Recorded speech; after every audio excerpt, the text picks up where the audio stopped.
Yo, yo, yo, yo, yo, what is going on, IK Familia? It is your boy BN, aka Mr. Kingdom Builder, because you already know that we are all about that education and quality information that we are always giving you, right? As what I would argue the leading pioneer in server management. I don't think that's a stretch to say. What can I say? Your boy is fly. I'm just joking, but on a serious note, not really. Okay, let me dive in. Before we do, make sure you guys sub to the channel, smash that thumbs up, and of course, make sure to ring that notification bell when we have new updates coming out for videos. Okay, what are we talking about today? We are going to be touching on server merging. And I want to talk about merging from an early, mid, and kind of late game level perspective on the different stages at which you would consider merging. And I'm also going to give a few examples on how you can go about merging, because I think this topic is vitally important when it comes to how servers go about. And let me explain this as well, even just from a foundational point. Merging is one of those things that will factor into, arguably, how many alliances you are going to retain on the server past probably the first week or two. And then also, how many of those players you will retain in addition to that from the alliances that are excluded past whatever threshold mark you put into effect. Now, when it comes to, let's say, a server that does not have a kind of entry-level governing body, as an example, i.e. this would be like a jump project coming in, or, a group of players that, bangs out the number one alliance ranking because they just have a lot of activity. Maybe they've done a single alliance group of jumpers, or maybe they just have some friends that are spending a lot. We've seen this happen in other servers. I think this happened in S11, where you had a bunch of players that came in from Rock. I think it was Death Squad if it was S11, I can recall. And if it's not, someone can correct me. But from what I can recollect, essentially what happened is they had a bunch of players that came in. They were all high spenders, and they just took over as the number one alliance, right? So those are some isolated situations, but ones nonetheless that can happen in Kingdom Builders. Now, when it comes to merging, right, let me briefly explain a few ways that you can go about doing merges. Right now, let me lay one more piece of groundwork here. Right, the main reason that you would be doing a merge is because you have a low amount of hyper and active players. Let me give you an example. Let me see if I can join an alliance with the most amount. Okay, here, I'll join this 13, right? This is just one of my test accounts. But let me just give you an example, right? If I see, okay, yeah, see, there's no one active here. But as an example, let's just say they had, 50 active people. I can impeach this guy. No, I'm sure. They have 50 active people, and then let's say they have, let's say out of 100 capacity, right? And then they have 50, let's say they had 30 players, they're at 80 over 100, they got 30 silence. That could be an example of a situation where you might look to merge those active groups of players into another alliance, or other small alliances into your alliance. Let's roll this back farther. Let's say that you're just starting out, maybe you're at 70 player cap, you have 40 players active, 30 are silent, or let's say you have 30, let's say you have 20 that are silent and you're 60 out of 70.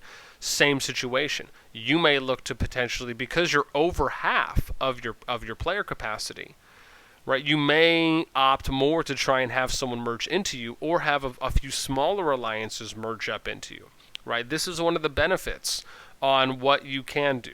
Okay, so let's do this. Let's take this a step further, because I'm on one of the old accounts. So let's do this. Let's go to a newer server, and then I'm going to give you I'll give you a real-time example. I don't know if I want to do 97. I think I have one earlier. 98. Oh, I don't know if I can look at rankings, though, in 98. Okay, let's just do this. We'll go to 97. I'll give you an example here from the COL server, because I think that's the most recent one that I have. And then we're going to look at a few rankings, and then I'll break down how you would essentially go about approaching these. And I'll even tell you how you can do it. So if we're looking at the overall ranks, right, these are kind of getting a little away. But you'll see here that they're already pretty top heavy. So let's go down the ranks, and we're going to wait to see, given the server's pretty young, right, let's click on a few. Okay, 46 to 70. This is an example, right? So let's go up, 5480. I'm probably going to have to go to top 20. Okay, 6980, a little bit more. Let's go to 15. 8290. I'm going to have to go a little higher. Okay, let's go 16. This should be it. Yeah. So 8390, that's a little better. Okay, so here's an example, right? Right here around the 16, yeah, maybe 13. Let's look at a few more. Okay, that's okay. That's actually okay too. Okay, so pretty much this is what I would consider to be your bubble, right? I would say that probably somewhere here around, 10 mil for free to play, kind of given where they're at, is somewhat average for about how long they're in, given the amount of players that these have. But I would say probably right around here, around the 15 mark, 14, 15 mark, is really where, based on how old the server is now and how the alliances are shaping up, right, is probably where you might start looking to try and do some contention. Now, this is one way to approach it. I'll give you a couple more areas, right? But what you would essentially do here is you would say, okay, let's say we put 15 as the alliances we're going to try and focus on. What you would then do is you would look at every alliance that's beyond 15, 16 plus, and you'd reach out to those alliances, to the leaders, right? And you'd go like contact, you'd say, you just type something out, and you would essentially say, hi, wanted to reach out to see if you might be interested in doing a merge, by bringing in more active players that'll help you in these areas, right? And you can write a simple copy-paste message, and then you just message each of the leads in your faction that's below or outside of that threshold, right? That's one way you can do it in the beginning when you're initially looking for merge opportunities. The next thing is that you have to kind of define on what do you want to make your server look like, right? Do you want to just focus on general activity and you're focusing on just kind of the top set of alliances?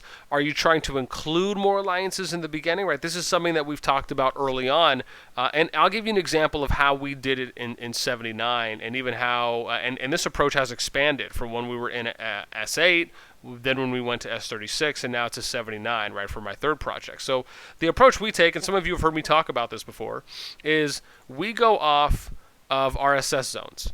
So you have RSS zone 1, 2, 3, and then 4. Now there's 33 cities in RSS zone 1.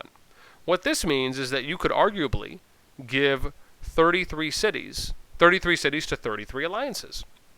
And then there's 20 cities for RSS Zone 2, which is the light blue. And then once we get to the yellow, there's 19. And then lastly, in RSS Zone 4, there's 9. So the way you could look at this, right, if you're trying, keep in mind, alliances want cities, right? That's a part of the game.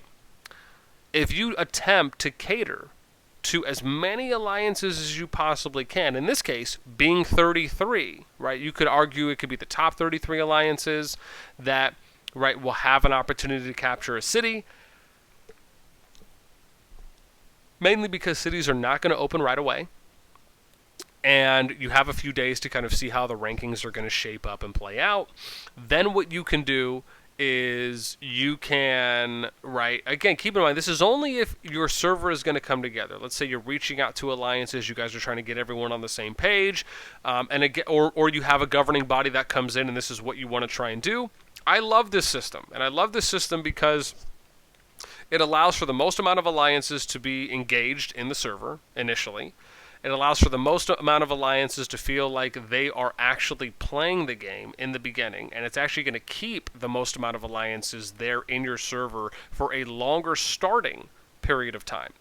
Then eventually, as you get to the RSS Zone 2 cities, right, which would be, here, I'm going to show initial levels, which would be your 3s and your 4s, right? 1s and 2s are going to be the cities that are in RSS Zone 1. RSS Zone 2 is 3 and 4.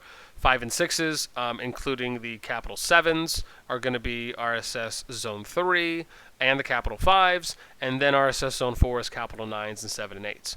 So, right, you can do this all the way up to 1 and 2s. You got 33 alliances. Then you can say, okay, the top 20 alliances within 33 can look to try and capture the RSS Zone 2 cities, and then 19. Then the top 19 from that group can do RSS Zone 3, and then the top 9 from that group can do here. This will ensure that you're able to keep the most amount of alliances in your server as possible. Then from there, once you have groundwork that's laid, now whether you do that, you guys just free for all it, whatever it may be, right? Early on, you essentially just need to establish a threshold, right? The threshold has to be right, whether it's, we're going to focus on the top 33, we're going to do the top 15, we're going to do the top 9, the top 6, whatever you decide. You need to have an early threshold, and then you need to have a mid-game threshold, because again, you're going to have more player drop-off, and then eventually a late-game threshold. Now, the late-game threshold really should be assessed after migration opens. Why do I say that?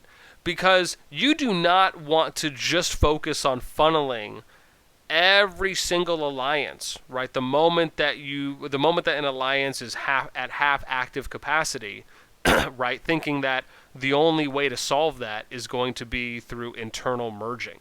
It's not. You can do a lot through external migration or external recruitment to bring players or groups or even full alliances in that can easily fill out activity. This is why it's important. Once you start getting close to your migration opening, I'd say within, once you're at about a month, or you're around day 60, I'd say day 50, day 60, right? That's when you probably are going to want to start slowing down, really doing true assessments on, right, how long can alliances sustain themselves where they're at. And most of the time, right, being able to wait and hold on until migration opens to where they can get some activity coming in. And then, right, let migration play itself out, give it a few weeks, maybe a month after that, and then you can look to do another final assessment if necessary, whether that is condensing further or expanding, depending on how many players that you have come into the server. These are really, really important things when you are looking at how you are going to merge. Don't just merge because you think it's the only option. Merge with a purpose. Merge for reasons that you are planning to try and keep your server alive, active, and with as much retention as humanly possible. Now, keep in mind, what I'm really focusing this conversation on is for servers that are more in a unified state. If you're not in a unified state, it's not really going to matter, to be honest, in my opinion, what you do, because you still have to address the core issue, which is you're at war, some people don't agree, not everyone's unified, so they're kind of doing their own thing, right? There's a lot of factors that go into it before you can even look to start hoping that leaders are going to work together, right? To want to try and do what is best for the server, right? Where instead of thinking locally, they're thinking globally. And that is a newfound phrase that I love, absolutely love. But anyways, again, for anyone that has any questions on merging, on anything that I talked about, please feel free. You guys can ask a question in the comments section. I am happy to provide a further explanation. This is kind of more of a high-level top-down overview of what you would do early, mid, and kind of late game for when you are considering doing merging, and then me giving just a few isolated examples, not going extremely into detail, but I'm happy to answer further questions for anyone that has those in the comments down below. That is it for me. Happy hunting for players and groups, and hopefully this will help some of you that run alliances as an officer or a lead work on and knowing when it is appropriate and how you can go about looking for those prime merging opportunities to further help and hopefully keep more players on your server rather than them leaving, right? Which is always a win, and I think that's something that every server can hopefully benefit from and enjoy. Okay, that is it for me. I am out. Until next time, we will catch y'all later.